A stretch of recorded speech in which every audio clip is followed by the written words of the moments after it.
शिक्षक की जिज्ञासु नमस्कार, आपका स्वागत है doctor Pawan Shukla education Islamic YouTube channel पर। आज का जो वीडियो हमारा है इसका टॉपिक है डेविएशन, विचलनशीलता। विचलनशीलता जो है ये सांख्यिकी का एक ऐसा प्रत्यय है इसके द्वारा यह ज्ञात होता है कि कोई भी आंकड़ा अपने मूल्यमान से कितना दूर स्थित है। डेविएशन यानी दूर होना, विचलन, विचलन, चलन और विचलन का मतलब किसी एक बिंदु से जब दूरी को मापा जाए। एक उदाहरण के लिए, जैसे अगर कोई कक्षा है और उस कक्षा में 10 विद्यार्थी हैं, 10वें विद्यार्थी का एक परीक्षा में टेस्ट लिया जाता है तो उनका स्कोर भी अपने अनुक्रमांक के हिसाब से 1 2 3 4 5 6 7 8 9 10 मिलता है। तो 10 में से 10 पाने वाला और 10 में से 1 पाने वाला जो है, ये दोनों अपने मध्यमान उसका जो होगा उस मध्यमान से समान दूरी पर है। तो ये ज़रूरी नहीं है कि दूरियां समान हो, लेकिन दूरियां होंगी। मध्यमान किसी भी औसत का जो होगा उससे जो विषय है, जो भी सब्जेक्ट आप देखना चाह रहे हैं, उस सब्जेक्ट का डेविएशन यानी कितनी दूरी हो रही है, यही विचलनशीलता कहलाती है। इसके संदर्भ में बात करें जब, तो लिंडक्विस्ट ने कहा था, कहा कि जो variability is the extent in which the coefficient to scatter or spread above and below the average. यानी जो औसत है उस औसत के ऊपर और औसत के नीचे जो फैलाव है वह उसी डेविएशन यानी विचलनशीलता के कारण है। यानी विचलनशीलता की जो अब सीमा है जिसके अंतर्गत अंक जो है अपने मध्यमान के नीचे या ऊपर विचलित या वितरित रहते हैं। तो जितना वो नीचे या ऊपर विचलित या वितरित रहते हैं उसी को ही विचलनशीलता कहा जाता है। अब विचलनशीलता के संदर्भ में हम बात करें कि विचलनशीलता की आवश्यकता क्या है, तो विचलनशीलता की आवश्यकता इसलिए है कि जब हम मध्यमान के संदर्भ में किसी आंकड़ों को देखना चाहते हैं या किसी भी जो पूरा आंकड़ा है उसमें देखना चाहते हैं एक निश्चित आंकड़े को कि वो कहाँ है, तो उसकी स्थिति का जो ज्ञान है वह विचलनशीलता के द्वारा ही होता है। मध्यमान से, या आप केंद्रीय प्रवृत्ति की मापों के संदर्भ में वीडियो देखें मेरा, तो आपने देखा कि मध्यमान, माध्यिका और बहुलांक जो होते हैं ये आपके क्या है, केंद्रीय प्रवृत्ति की मापें जो कि किसी भी आंकड़े की केंद्रीय प्रवृत्ति को प्रदर्शित करते हैं। और विचलनशीलता उस केंद्रीय प्रवृत्ति से कितना दूरी हो रही है, कितना उसमें फैलाव हो रहा है, इसको स्पष्ट करता है। तो विचलनशीलता के संदर्भ को समझने के लिए आपको आंकड़ों की जो देखना होगा कि विचलनशीलता कितने आधारों पर हो सकता है। तो देखा जाए तो जो विचलनशीलता होती है, वह विचलनशीलता आंकड़ों के आधार पर 2 प्रकार की होती है। आप जानते हैं एक तो आंकड़े सजातीय होते हैं, सजातीय होंगे, और दूसरा आंकड़ा होता है विजातीय, हेट्रोजीनियस, होमोजीनियस। तो जो सजातीय आंकड़े हैं और विजातीय, हेट्रोजीनियस, विजातीय, और होमोजीनियस का मतलब समजातीय। तो विचलनशीलता भी 2 प्रकार की होती है, सजातीय और विजातीय। तो जो सजातीय होता है उसको उदाहरण से आपको मैं समझा रहा हूँ। आप इतना तो जानते हैं कि जो नॉर्मल प्रोबेबिलिटी कर्व होता है वह किसी भी आंकड़े को प्रदर्शित करने का एक व्यवस्थित रूप है। तो जो सजातीय आंकड़े हैं अगर उसको एनपीसी पर दिखाया जाए और इस आंकड़े का मध्यमान मान लिया जाए ये है, दोनों दूरी आप समान ही समझिएगा, तो ये सीधा उठेगा और ऐसे जाएगा इस तरफ, ये बीचों बीच है। आप इधर उधर थोड़ा हो गया होगा तो आप समझिएगा ये सिमेट्रिकल है कि मतलब इसको अगर आप मिरर मान लें, एम मध्यमान को प्रदर्शित कर रहा है, लेकिन अगर यहाँ एम स्टैंड फॉर आप मिरर अज्यूम कर लें तो जो इधर का हिस्सा है, जैसे थोड़ा सा ये इधर दिख रहा है, तो जो इधर का हिस्सा है इसका बीचों बीच इसका लगभग देखें तो यहाँ होना चाहिए, ठीक। तो ये जो हिस्सा है ये एक तरफ से एक तरफ, दोनों तरफ समान है, तो ये सिमेट्रिकल होगा सजातीय में। लेकिन जो विजातीय आंकड़ा है, विजातीय आंकड़े में फैलाव जो होगा आंकड़ों का वो बहुत ही विजात का होगा या मध्यमान से, उसमें कोई समरूपता नहीं होगी, उसमें समरूपता नहीं होगी। वो समरूपता न होने के कारण ही उसमें विजातीयपन कहा जाता है। तो ये सजातीय और विजातीय, सजातीय और विजातीय दोनों आंकड़े होते हैं। जो सजातीयपन है और जो विजातीयपन है उस के आधार पर विचलनशीलता का यहाँ आप देखेंगे तो विचलनशीलता, ये सजातीय विचलनशीलता हो गई और ये विजातीय विचलनशीलता हो गया। तो सजातीय और विजातीय विचलनशीलता के बाद अगर आप देखें तो यहाँ पर आपको ये समझना होगा कि विचलनशीलता की जो मापें हैं, जो मेजर्स आप जो रिलायबिलिटी इसका है क्या नाम है डेविएशन का, उसको कैसे मापा जाता है हम उसकी तरफ अब चलते हैं। तो डेविएशन का जो मेजर्स किया जाता है उसको कैसे मापा जाता है उसके संदर्भ में आप बात करें तो सबसे सिंपल वे है, इसको तीन मतलब मुख्यतः तो जो मानक विचलन है क्या नाम है विचलन है, उस विचलन को मुख्यतः 4 प्रकारों से मापा जाता है। सबसे पहली जो इसके डेविएशन के मेजर्स हैं, इसके मापन कैसे आप करते हैं, तो इसके 4 मापन हैं। सबसे पहला और सिंपल मापन है रेंज यानी परास या जो उसका विस्तार कहा जाता है, और दूसरा इसका है क्वार्टाइल डेविएशन। क्वार्टाइल डेविएशन का मतलब होता है चतुर्थांश विचलन, ठीक है, क्वार्टाइल डेविएशन। और उसका जो तीसरा डेविएशन का प्रकार है विचलन जिसमें आप देखते हैं वह है एवरेज डेविएशन या मीन डेविएशन। इसे आप मीन समझिए, मीन से आप एवरेज समझ जाएंगे, मध्यमान विचलन। और चौथा जो डेविएशन का प्रकार है वह है स्टैंडर्ड डेविएशन यानी मानक विचलन। तो इसी 4 हैं, इन्हीं चारों के आधार पर आप जो हैं विचलन के संदर्भ में कोई निष्कर्ष निकाल सकते हैं कि क्या होता है और कैसे होता है। आइए सबसे पहले हम परास की बात करें, रेंज की बात करें। तो रेंज का तात्पर्य क्या है, आप रेंज का मतलब समझते हैं किसका कितना रेंज है। रेंज का मतलब शुरुआत का न्यूनतम बिंदु क्या है और उसका अधिकतम बिंदु क्या है। तो जो परास की गणना होती है, परास का मतलब ही होता है कि इसका मतलब रेंज बराबर होता है अधिकतम अंक, जो उसका है पूरे आंकड़े का अधिकतम अंक कितना है, उस अधिकतम अंक में से आप क्या करेंगे, उसका न्यूनतम अंक घटा देते हैं।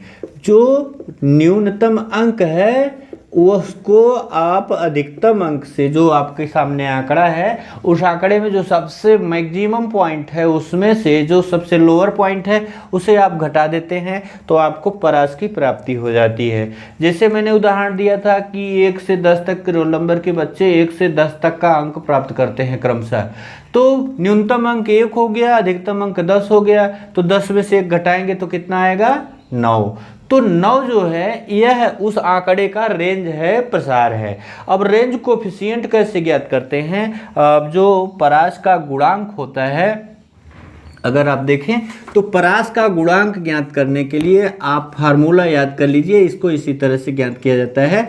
परास का गुणांक बराबर होता है, यह फार्मूला है कि अधिकतम अंक का मतलब अधिकतम अंक ऋण न्यूनतम अंक, ठीक, बटा अधिकतम अंक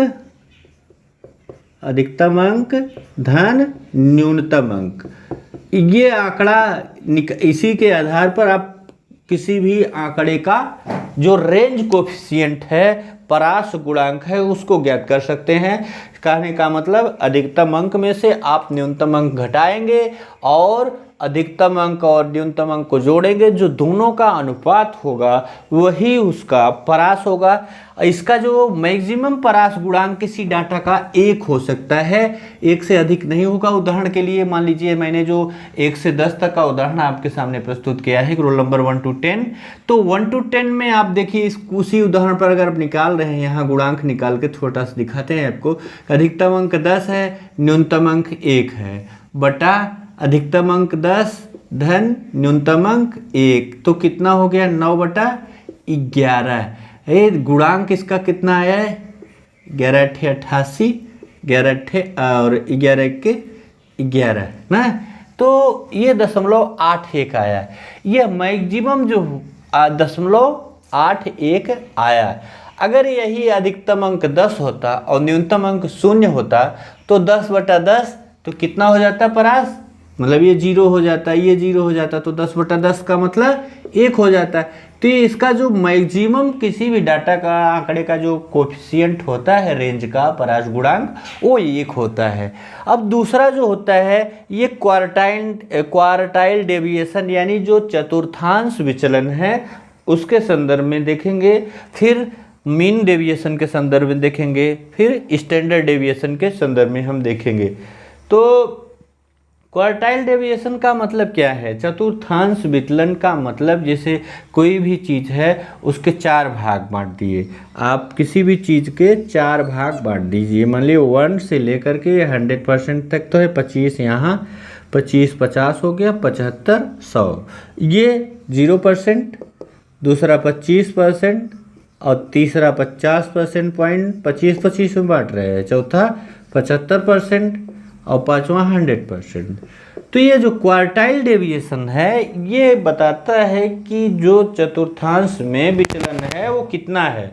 गैरेट कहते हैं कि एक आवृत्ति वितरण में जो चतुर्थांश विचलन होता है वह 25वें यानी इससे 25वें तथा 75वें जो परसेंटाइल की आधी दूरी होता है, 75वें यानी यहाँ से यहाँ तक का जो दूरी है उसकी आधी दूरी क्या है, वह चतुर्थांश विचलन है। ये गैरेट ने कहा कि 25% से लेकर के जो उसका 75% है, इस दूरी का 1/2, इस दूरी का 1/2, ये जो आंकड़ा दिखाई दे रहा है ये इसका 1/2 क्या है, वह क्या है, क्वार्टाइल डेविएशन है। याद रखिएगा क्वार्टाइल डेविएशन के संदर्भ में जो गैरेट महोदय ने कहा कि 25 किसी भी आंकड़े के 25% यानी जो उसका परसेंटाइल है उसके 25वें और जो 75वें परसेंटाइल से उसकी दूरी के जो आधा मान है वो क्या है,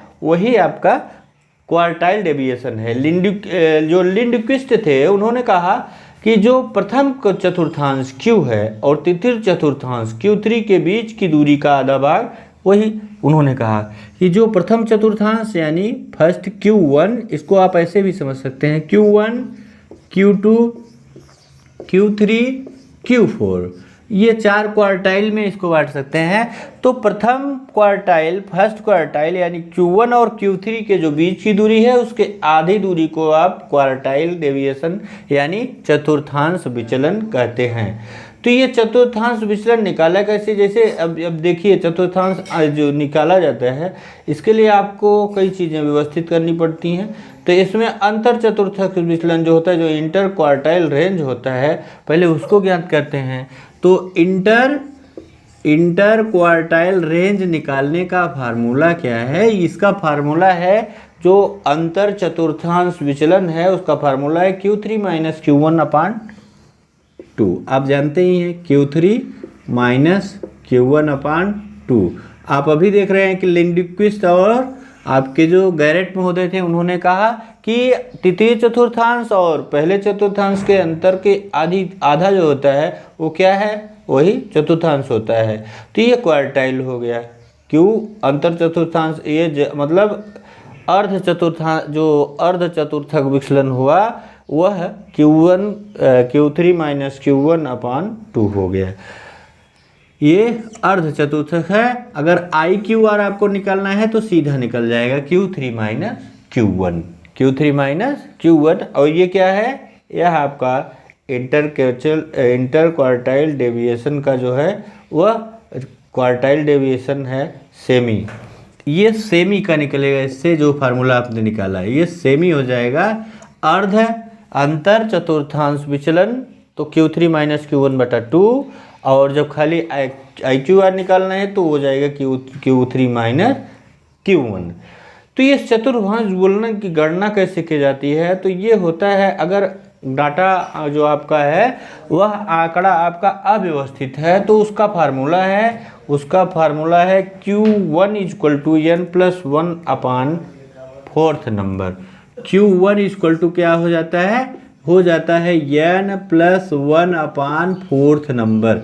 ये कब है, ये तब है जब आपका आंकड़ा अनऑर्गेनाइज्ड हो, अवर्गीकृत आंकड़े के लिए है Q1 बराबर n+1 अपान फोर्थ नंबर, जहाँ n आपकी पूरी संख्या है। और Q3 बराबर क्या हो जाएगा, Q3 बराबर आप इसी में 3 लगा देंगे। किसमें, Q3 या n+1 था तो वहाँ 3 × n+1 हो जाएगा, 3 टाइम्स n+1 अपान फोर्थ नंबर। आई बात समझ में। तो आप इसको ये अव्यवस्थित आंकड़े के लिए कि ये फोर्थ नंबर उसको निकाल लेंगे, तो जब Q1 और Q3 आ जाएगा तो Q आप कैसे निकालेंगे, आप Q के बारे में जानते हैं, Q = Q3 - Q1 अपान 4। ठीक, अब ये आपका चतुर्थांश ज्ञात हो गया। तो किसके लिए, अवर्गीकृत आंकड़े के लिए, Q बराबर Q3 - Q1 अपान 4। अब ये आपका अवर्गीकृत आंकड़े के लिए ज्ञात हो गया। अगर कोई उदाहरण लेकर के आपको इस पर बता दें, थोड़ा सा आपके दिमाग में ज़्यादा बढ़िया से बात समझ में आ जाएगी। तो आइए एक एग्जाम्पल लेते हैं, जिससे इस क्वार्टाइल डेविएशन के अवर्गीकृत आंकड़े के संदर्भ में जो क्वार्टाइल डेविएशन निकालना होता है उसको आप अच्छी तरह से समझ जाए। तो अवर्गीकृत आंकड़े के लिए एक उदाहरण लेना पड़ेगा आपको। तो आइए उदाहरण लेते हैं। एक उदाहरण आपके सामने है कि दिया गया है आपके सामने कि कुछ है अंक, हम इसको जल्दी करते हैं कि यहाँ उदाहरण आपको लिखते नहीं है, बता रहे हैं कि एक अंक वितरण है, क्यों ज्ञात करना है, जिसमें 6 3 9 9 5 7 9 6 8 8 4 8 5 7 9 3 6 2 7 लिया गया है। तो आप क्या करते हैं, तो आपके सामने जब कोई आंकड़ा मिलता है तो सबसे पहले उस रॉ डाटा को आप एक क्रम से करते हैं। जानते ही हैं कि आंकड़ा विश्लेषण में सबसे पहले उस आंकड़ों को एक क्रम में करते हैं। तो जो आंकड़ा आपका मिला है वो आंकड़ा अवर्गीकृत तो है ही, साथ ही अव्यवस्थित है। तो सबसे पहले आप व्यवस्थित करते हैं, तो व्यवस्थित करके लिखते हैं 2 3 3 4, इसके बाद है 3 बार 5, हाँ, फिर है आपका 2 बार 6 3 बार 7, 2 बार 6 3 बार 7, हाँ, और है 2 बार 8 5 बार 9, 2 बार 8 और 5 बार 9, ये 9 है, 1 2 3 4 5। आप जानते ही हैं कि आप सबसे पहले आंकड़ों को क्या करते हैं, आंकड़ों को आप एक क्रम में व्यवस्थित कर लेते हैं। यहाँ आपको जब अवर्गीकृत आंकड़े मिलते हैं तो उनको आपको ज़्यादा कुछ नहीं करना होता है, उन अवर्गीकृत आंकड़ों को आप सीधा सीधा आरोही क्रम में लिख देते हैं, बढ़ते क्रम में। तो बढ़ते क्रम में लिखने पर आपको यह आंकड़ा प्राप्त होता है। तो आप अब क्या ज्ञात करेंगे, सबसे पहले आपका काम है इसे ज्ञात करना है, इसे ज्ञात कर लेंगे तब इसमें रखेंगे। तो Q1 = क्या होता है, देखिए n+1 अपान फोर्थ टर्म। अब इसमें कितने टर्म हैं बताइए, 1 2 3 4 5 6 7 8 9 10 11 12 13 14 15 16 17 18 19, ये भी 9 है, तो 19 कुल हैं।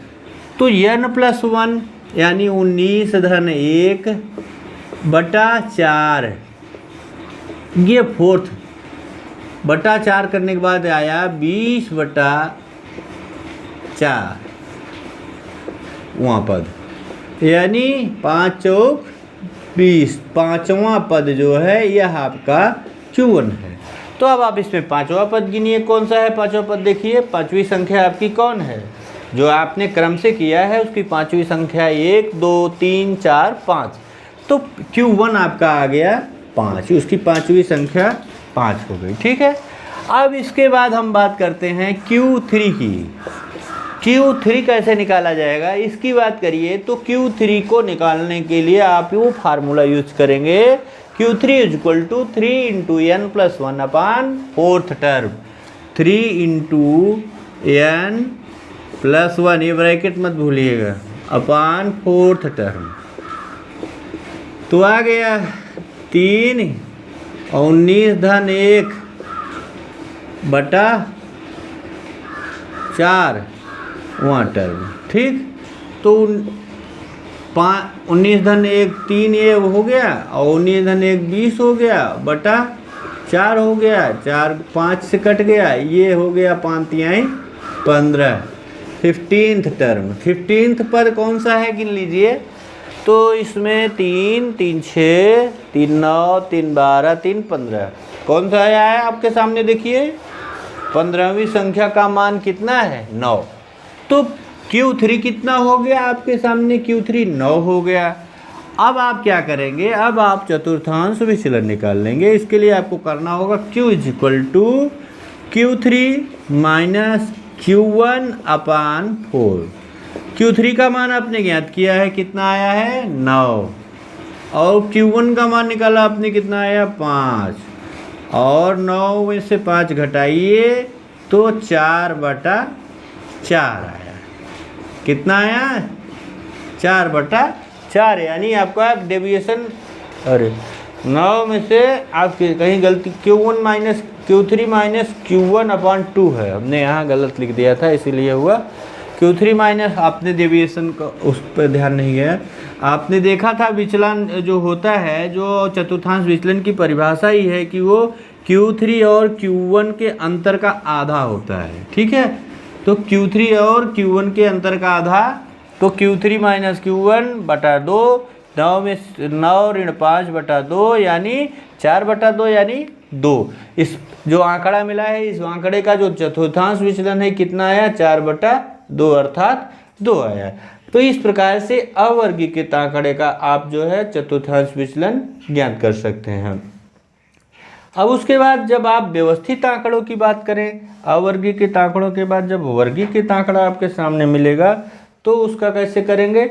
वर्गीकृत आंकड़ों के लिए तब आपको दूसरा फार्मूला यूज करना पड़ेगा, और डेविएशन के संदर्भ में जो क्वार्टाइल डेविएशन है पूछा भी जाता है। अगर आप थोड़ा सा भी ध्यान देंगे तो आपको समझ में आ जाएगा कि यहाँ Q3 और Q1 दो चीज़ें पहले ज्ञात करनी होती है।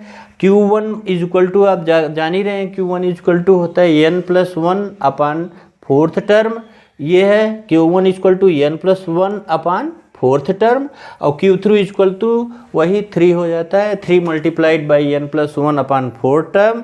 और उसके बाद जो क्वार्टाइल डेविएशन है वो Q बराबर हो जाता है Q3 माइनस Q1 अपान 2। आप देखिए लिंडक्विस्ट और जो गैरेट महोदय की परिभाषा थी उसमें भी उन्होंने कहा कि Q3 माइनस Q1 अपान 2। तो ये अवर्गीकृत आंकड़े के लिए आप चतुर्थांश विचलन ज्ञात कर लिए। इसके बाद चलिए देखते हैं जरा सा वर्गीकृत आंकड़े के लिए कैसे निकालते हैं। जब आंकड़ा आपका वर्गीकृत हो, वर्गीकृत का मतलब, क्लासिफाइड का मतलब है कि जब वो पूरी तरह से फ्रीक्वेंसी में बटा हो और वो क्लास इंटरवल भी उसका बटा हो, उसके संदर्भ में बात करें। तो एक उदाहरण लेकर के ही बात करेंगे, फार्मूला आपको मैं बता रहा हूँ। तो सबसे पहले तो उदाहरण देखें कि सबसे पहले फार्मूला लिखें। चलिए उदाहरण लिखते हैं। तो उदाहरण, आप एक एग्जाम्पल हम लेते हैं। एग्जाम्पल में आप देखिए, आपके सामने एक एग्जाम्पल यहाँ मिला है जिसका आपको क्वार्टाइल डेविएशन ज्ञात करना है। तो आपको यहाँ क्लास इंटरवल लिखना है और यहाँ AF लिखना है, फिर दूसरे में आपको CF ज्ञात करना पड़ेगा, क्युमुलेटिव फ्रीक्वेंसी, तो उसको लिखेंगे, ठीक। चलिए, तो पहला इसमें है 70 से 74 का, 70 से 74, उसकी बारंबारता दी गई है 2। और दूसरा है 65 से 69, उसकी बारंबारता दी गई है 5। फिर 60 से 64, 60 से 64 है, तो 60 से 64 की बारंबारता दी गई है 7। फिर है 55 से 59, 55 से 59, इसकी बारंबारता दी गई है 9। फिर है 50 से 54, 50 से 54 की बारंबारता आपको दी गई है, कितना है 14, ये है 14। और उसके बाद बात करें 50 से 54 के बाद है 45 से 49, 45 से 49 की बारंबारता दी गई है 9 और 40 से 44 की बारंबारता 40 से 44 की बारंबारता दी गई है 7 और फिर 35 से 39 की बारंबारता 35 से 39 की बारंबारता दी गई है 5 और 30 से 34 की बारंबारता दी गई है 2। 30 से 34 की बारंबारता है 2। ये आपके सामने एक रा डाटा मिल गया है और इसमें आपको क्या करना है, क्वार्टाइल डेविएशन ज्ञात करना है। तो आपको सबसे पहले इसका क्युमुलेटिव फ्रीक्वेंसी निकालना है CF। तो आप CF निकालना जानते ही हैं। तो सबसे पहले आप छोटे से समूह से शुरू करेंगे। जोड़िए पहले n कितना, इसका कितना जोड़ आया 5 2 7 7 14 14 9 23 23 4 27 10 37 37 9 46 46 7 53 53 5 68 53 5 58 58 2 60। कितना आया n, ये जोड़ना 60 आया। अब क्यूमुलेटिव फ्रीक्वेंसी के लिए आप जानते हैं कि सबसे पहले छोटे समूह की बारंबारता संचयी बारंबारता वही हो जाती है। उसके बाद दूसरे में जोड़ देते हैं 2 धन 5 तो उसकी बारंबारता संचयी 7 आई। 7 धन 4 तो संचयी बारंबारता हुई 11। 11 धन 9 तो इसके वर्ग अंतर की संचयी बारंबारता हुई 20। फिर 20 धन 14 तो इसकी बारंबारता हुई 34। फिर 34 धन 9 इसकी बारंबारता हुई 43। 43 धन 7 तो इसकी बारंबारता हुई 50। 50 धन 5 तो इसकी बारंबारता हुई 55। अरे तो 55 धन 2 की ये तो इसकी बारंबारता हुई 57। यहाँ कहीं कुछ फॉल्ट हो गया क्योंकि 60 ही आना चाहिए। 2 5 7 2 5 7 2 5 7 7 7 ओ यहाँ गलती हो गई, बोला मैंने 14 लिख दिए 11। 7 7 14 तो 14 9 23 23 4 27 10 37 37 9 9 7 16 46 46 7 53 और 53 5 58 58 2 60। ये जो है इतने के बराबर होनी चाहिए। याद रखिएगा आपकी संचयी बारंबारता जो अधिकतम आ रही है वह पूरे का योग के बराबर होगी। इसको मैंने बताया भी है आपको। तो इतना जब आपके सामने आंकड़ा तो इतना ही मिलेगा, 2 कॉलम आपके सामने मिलेगा। आप संचयी बारंबारता निकालेंगे तो संचयी बारंबारता निकाल लेंगे तो इतने में ही आपका काम विचलनशीलता जो क्वार्टाइल निकाल रहे हैं क्वार्टाइल डेविएशन, तो उसका काम हो गया। अब हमको ज़रूरत पड़ेगी सूत्र की, फार्मूला कौन सा है लगेगा। तो इसमें Q1 Q3 ही ज्ञात करना है। Q1 Q3 ज्ञात हो जाएगा तो आप जब Q1 Q3 ज्ञात कर लेंगे तो Q का मान आप निकाल ही लेंगे Q3 माइनस Q1/2 से। तो Q1 कहाँ है, इसको निकालने का फार्मूला क्या है देखिए। Q1 निकालने का फार्मूला है, थोड़ा सा हम इधर लिखे, इसको वर्गीकृत है, इसको तो आप जानते ही हैं। तो ये वर्गीकृत आंकड़ा है ही। वर्गीकृत आंकड़ा के लिए जो Q1 होता है, Q1 इज इक्वल टू होता है L क्या है बता रहे हैं, plus N/4 minus capital F bracket बंद अपान स्मॉल f इंटू आई। अब देखिए क्या है, L क्या है, यहाँ जो Q1 है L क्या है, L उस वर्गांतर की शुद्ध न्यूनतम सीमा है जिसमें Q1 और Q3 पढ़ते हैं। F कैपिटल क्या है, कैपिटल F जिस वर्गांतर में Q1 और Q3 पढ़ते हैं क्रमशः उनसे नीचे वाले वर्गांतर की संचयी मान की आवृत्ति है। और स्मॉल f उस वर्गांतर की आवृत्ति है जिसमें आपका ये Q1 और Q3 पढ़ रहा है। I जानते हैं वर्गांतर की साइज है और n क्या है, n आप जानते हैं पूरी संख्याओं का योग है। तो यहाँ आप सबसे पहले करते क्या हैं कि आवृत्ति वितरण में Q1 Q3 ज्ञात करने के लिए सबसे पहले जो आवृत्ति वितरण की आवृत्तियां हैं उनको संचयी आवृत्तियों में बदल देते हैं। अब जब संचयी आवृत्तियां बदल गए तो आपको यहाँ f का मान कितना है, देखिए कैसे पता करेंगे कि Q1 और Q3 कहाँ हैं, ये आपको देखना अनिवार्य है। तो Q1 और Q3 देखने के लिए आपको f का मान देखिए, सबसे ज़्यादा f का मान कितना है, 14 है।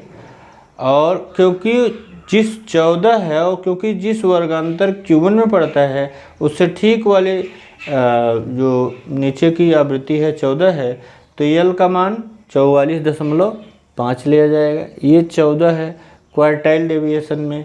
और फिर उसके बाद जो Q3 भी इसी तरह निकालते हैं कि Q1 Q3 के आधार पर, तो f का मान निकल जाएगा। कैसे निकालेंगे आपको कि सबसे पहले तो आप क्या करते हैं कि आप इसको जो आपकी आवृत्तियों की संख्या है उसके 1/4 तथा 3/4 प्रतिशत का मान ज्ञात करना है। आवृत्तियों की संख्या क्या है आपकी, 60 ही है।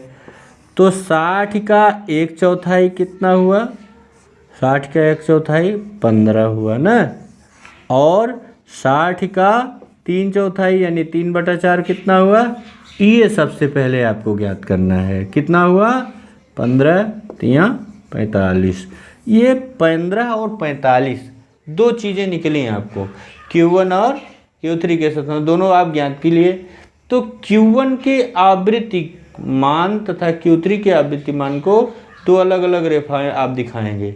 तो यहाँ आपका जो आंकड़ा मिल रहा है जिसमें आपने देखा कि यहाँ Q1 किस में है, आप संचयी आवृत्ति में। अब देखिए दो, बहुत ध्यान से समझिएगा, यही एक मामला है जिस पर आपको स्पष्ट हो जाएगा। इसको तो आप करना जानते हैं। आपको सबसे पहले Q1 ज्ञात करना है। ये क्या है, Q1 यानी जो उसकी आवृत्तियों का योग है उसका 1/4 ज्ञात करना है, और वो Q1 हो जाएगा। और आवृत्तियों के 3/4 का मान आपका Q3 हो जाएगा।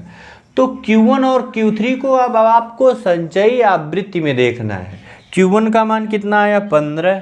तो आप देखिए संचयी आवृत्ति कहाँ आ रही है, 14 इसमें आ रहा है, तो 15 इसमें आ रहा है। वहाँ टिक कर लीजिए, एक लाइन बना दीजिए।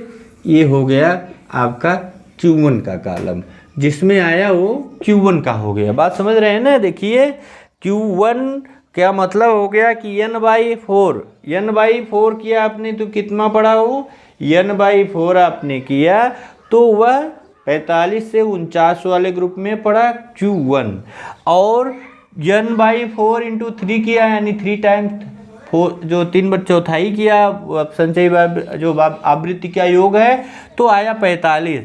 अब ये 15 × 3 45 किस में पड़ रहा है, देखिए ये संचयी आवृत्ति 2 7 14, इसमें आपका Q1 पड़ गया, दूसरे में 34 है, तीसरे में 46, तो 46 वाले में ही 45 पड़ेगा। तो यह आपकी Q3 का वर्ग अंतराल हो गया। इसी आधार पर आप ज्ञात करेंगे, बड़ा छोटा सा, इतना सा आप जान लेंगे। अगर इसको आप समझ गए हैं Q1 और Q3 ज्ञात करना संचयी बारंबारता का के आधार पर, तो Q1 Q3 कैसे ज्ञात करेंगे इसको तो आप समझ गए कि जो उसका वर्गांतर जो दिया गया है उसमें जो आवृत्तियां हैं उन आवृत्तियों के योग का 1/4 Q1 है जिसमें पड़ेगी संचयी बारंबारता में, और Q3 जो है वह 3/4 है ना। तो Q3 45 पड़ा इसमें, तो ये Q1 हो गया और ये Q2 का वर्ग अंतराल हो गया। अरे सॉरी Q3 का, हमें Q1 और Q3 से ही मतलब है क्योंकि Q इन्हीं दोनों के आधार पर निकलता है। तो ये दो कॉलम आपके सामने क्लियर हो गए। तो अब क्या करना होगा आपको, अब इसको हल करना है। तो हल करने के लिए आप वही फार्मूले में लगाते जाएंगे, और ये Q1 का फार्मूला है। Q3 के फार्मूले में याद रखिएगा यहाँ पर 3 हो जाता है, बाकी सब वही रहता है।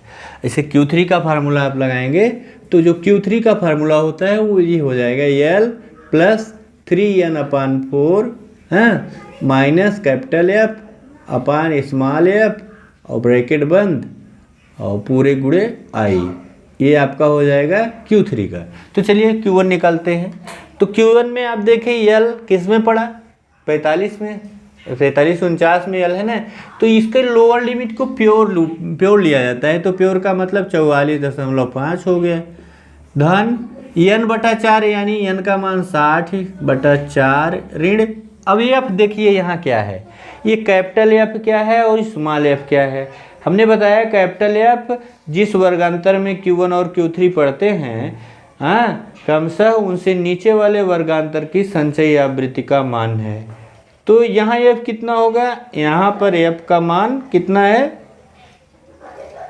संचयी आवृत्ति देखिए Q1 जिसमें पड़ा है, Q1 जिसमें पड़ा है उसके नीचे वाले की, मतलब जब आप इसका फार्मूला लगा रहे हैं Q1 का, तो Q1 वाले के देखें जब Q3 लगाएंगे तो उसमें एफ का मान हो जाएगा Q3 वाले का, तब इसका हो जाएगा। ये एफ इसके लिए है, ये एफ इसके लिए है। तो हाँ आप डालिए 14 हो गया ना कन्फर्म, बटा स्मॉल एफ का मतलब जिसमें वो पढ़ रहा है उसकी वर्गांतर, उस वर्गांतर की बारंबारता है। स्मॉल एफ किस में पढ़ा, 9 में पढ़ा, तो 9 में पढ़ा। आई क्या है, क्लास साइज है, तो 45 49 45 46 47 48 49 5 हो गया। ठीक, तो इसको हल करिए तो हो गया 44.5 धन 15 ऋण 14/9 गुणे 5 ना, तो कितना आया 44.5 धन 15 में से 14 घटाए 1/9 यानी 5/9, और 5/9 को और आप सरल कर सकते हैं, 44.5 धन 9 का भाग देंगे तो कितना आएगा 0.55। हाँ, तो जोड़ देंगे तो कितना हो जाएगा, तो हो जाएगा ये 5 और उसके बाद 5 और 5 10, एक अंक इधर आ गया 45.05। यह हो गया आपका Q1 45.05, या इसको आप कई 5 आते हैं तो ये भी आप हो सकता है कि इसको 6 कर दें, तो कई, क्योंकि 5 देखिए 50 में आप भाग देंगे इसमें तो कटेगा नहीं 9 का, 9 × 5 = 45 फिर 5 बचा, 9 × 5 = 45 फिर 5 बचा, 9 × 5 = 45 फिर 5 बचा, तो क्या करते हैं एक अंक बढ़ा देते हैं। तो ये आपका Q1 ज्ञात हो गया 45.06। अब आप Q3 ज्ञात करिए। Q3 का फार्मूला वहाँ लिखा गया है आपके सामने, तो यल उसका Q3 किस में है आप देख रहे हैं ना, Q3 किस में है 55.9 में और ये 55 में, तो इसका शुद्ध कितना हुआ 54.5 हो गया। धन n 3 गुणे n का मतलब 60/4 और ऋण, अब जैसे वहाँ 14 निकला था तो यहाँ कितना आया, यहाँ 37 है, वो 34 हमने पढ़ा था लेकिन ये 37 है। ठीक, तो यहाँ इसको जानते हैं ना आप, ये एफ निकालना जान गए हैं ना, किसी के आधार पर निकलेगा, ये आप कैसे निकालेंगे बताएंगे, जिसमें आपका वर्गांतर पड़ा है Q1 और Q3 ज्ञात हो जाएगा संचयी बारंबारता के आधार पे। संचयी बारंबारता के बाद उसमें जो एफ निकाला गया है वह संचयी बारंबारता वह वर्गांतर जिसमें Q1 Q3 पड़ रहा है उसके पहले, ठीक पहले की संचयी बारंबारता कैपिटल एफ। तो यहाँ कितना है 37 है, तो 37 ना बटा कितना है टोटल का, यहाँ 9 था, अब देखिए 9 था बारंबारता, इसकी बारंबारता कितनी है, एफ कितना है 55 से 59 वाले की भी संयोग से 9 ही है। कंफ्यूज में तो यही है, दोनों अलग 9 है, वो दूसरे का वर्गांतर है ये दूसरे का। अब यहाँ गुणे क्लास साइज कर देंगे 5 हो जाएगा, तो हो गया 54.5 धन ये काट दीजिए तो 15 × 45 ऋण 7 हो गया 8, 37 में से घटाएंगे तो 8/9 गुणे 5। अब इसको और भी सरल करना चाहे तो 9 × 5 = 45 हो गया, तो 54.5 धन 45 भागे 9 करेंगे तो 9 × 5 = 45 फिर 0.5, 9 × 5 = 45, 5 बचा फिर 0 गया 0 आया, हाँ 8/9 गुणे 5, तो अरे 8 × 5 = 40 हो गया, ये सॉरी यहाँ गलत हो गया, तो यहाँ गुणा करने पर आपको 8/40/9 मिला। सरल करने में आप जल्दी मत करिएगा, गलती यही होती है। तो 40/9 आया तो 54.5 धन 40/9 यानी 9 चौक 36। फिर कितना बचा, 4 बचा ना, फिर 0 आया, 9 चौक 36, फिर 4, 9 चौक 36, 9 चौक 36, ऐसे ही जाता रहेगा। अब आप जोड़ देंगे तो यहाँ 5 और 4 ले लीजिए, एक ही अंक पर जोड़ दीजिए, 9 हो गया। और ये 54 और 4 कितना है, 58 हो गया। तो ये आया आपका Q3, ये आपको Q3 प्राप्त हो गया। कितना, 58.9 या 94 कर सकते हैं। ठीक, तो अब आपको क्या करना है, अब आपको Q3 निकालना है, और सॉरी Q निकालना है। आप जानते हैं Q निकालने का फार्मूला क्या है, Q इज इक्वल टू क्या होता है, Q3 माइनस Q1/2, इसको आप जानते ही हैं। अब आप Q3 का मतलब 58.94 माइनस 45.06/2 कर देंगे तो कटने पर कितना आया, 6 में से 14 में से 6 गए 8 हो गया, और यहाँ 8 हो गया, और उसके बाद 8 में से 5 गए 3 हो गया, और यहाँ 5 में से 4 गए 1 हो गया, 2 आया। अब 13.86 भागे 2 आया, तो इसको भाग देने पर कितना आया आपका, इसको आप भाग दिए तो 2 6 12 हो गया, और 2 9 18, 2 3 6, तो ये आपका 6.93 आपका क्या मिला, ये आपका चतुर्थांश विचलन मिल गया, क्वार्टाइल डेविएशन मिल गया। ठीक है, ये आपका इतना सरल तरीके से आपने समझा है। अगर इसमें कोई चीज़ कन्फ्यूजन हो तो बताइएगा। 2-3 बातें यहाँ आपको चतुर्थांश विचलन में समझने लायक हैं कि सबसे पहले आपको जो आंकड़ा मिलेगा वर्गीकृत में, उस वर्गीकृत आंकड़े को आप एक रखेंगे, उसके बाद उसकी संचयी बारंबारता ज्ञात कर लेंगे। संचयी बारंबारता के आधार पर ही आप उसके Q1 Q3 का अंदाज़ा लगाते हैं, जिसमें आप देखते हैं Q1 Q3 निकालने के लिए हमने बताया, Q1 निकालने के लिए आप क्या करते हैं, n/4 टर्म लेते हैं ना, n/4 टर्म जिसमें पड़ गया संचयी बारंबारता में। देखिए कितना आया, ये आपने निकाला कि 15 आया, तो 15 किस में पड़ा, इस वर्गांतर में, तो ये Q1 हो गया। और 3n/4 निकालते हैं Q3 पहचानने के लिए, 3n/3 निकाले आप तो कितना आया, 45 आया। ये 45 संचयी बारंबारता इस वर्गांतर में पड़ रही है, इसलिए यहाँ हो गया। अब Q1 Q3 जब ज्ञात हो गया तो आप जान ही गए कि उसकी F कैपिटल F Q3 के लिए उसके पहले की बारंबारता है, संचयी बारंबारता है उसके पहले वर्गांतर की, और Q1 के लिए उससे पहले वर्गांतर की, तो ये कितना हो गया, 14 हो गया। अब आप Q1 Q3 का फार्मूला जो जानते हैं, n/L + n/4 minus F minus capital F अपन स्मॉल f गुणे I कर लेंगे, और Q3 का L + 3n/4 minus capital F upon small f into I। इस तरह से आज के वीडियो के अंक में हमने विचलनशीलता और परास और चतुर्थांश विचलन को देखा। अगले वीडियो में हम मध्यमान विचलन और मानक विचलन यानी स्टैंडर्ड डेविएशन को देखेंगे। तब तक आप अध्ययन करिए, कुछ भी कहना हो तो आइए, आपका कमेंट बॉक्स में मैं हमेशा इंतजार करता हूँ। चैनल लाइक शेयर सब्सक्राइब कर